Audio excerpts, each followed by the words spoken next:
Hello guys, we're back with our next lecture. In this lecture, let us go through consistency protocol.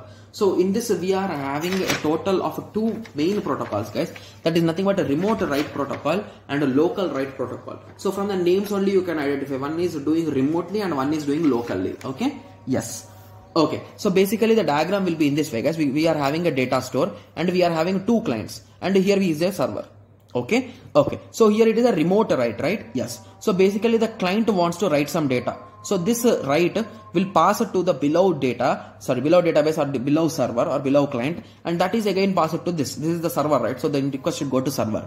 So again this write will be going to here, and once the updation is done, it will be returning the success. Okay. Similarly, read also will be flowing in the same way. So this is nothing but a remote write protocol. Okay. Yes. So that's what I have written here, guys, in terms of steps: write 1, write 2, write 3, write 4, read 1, read 2, read 3, read 4. Okay. You can explain the flow in your own words. Okay. So similarly, local write. So from the name, it sounds like something is bringing local or something is occurring in local, right? Yes, you are correct. So we bring the data to our local server or the nearest server. So basically, if you assume this is your original server, if here x is equals to 10, you will be bringing this value of x equal to 10 to here, guys, and you will be updating it. So this concept is nothing but a local write protocol, guys. Okay. So you'll be sending the request, you'll be collecting the data, you'll be bringing the data, and you'll be updating the data. So this is your new server in that way. Okay. Yes. And once everything is done, you'll be updating this value into the server also. You can write 5 and update value.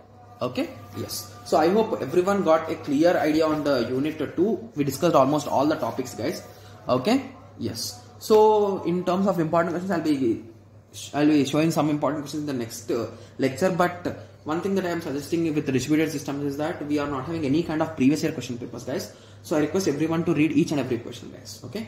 So let us meet in the next lecture. Thank you. Thanks for watching.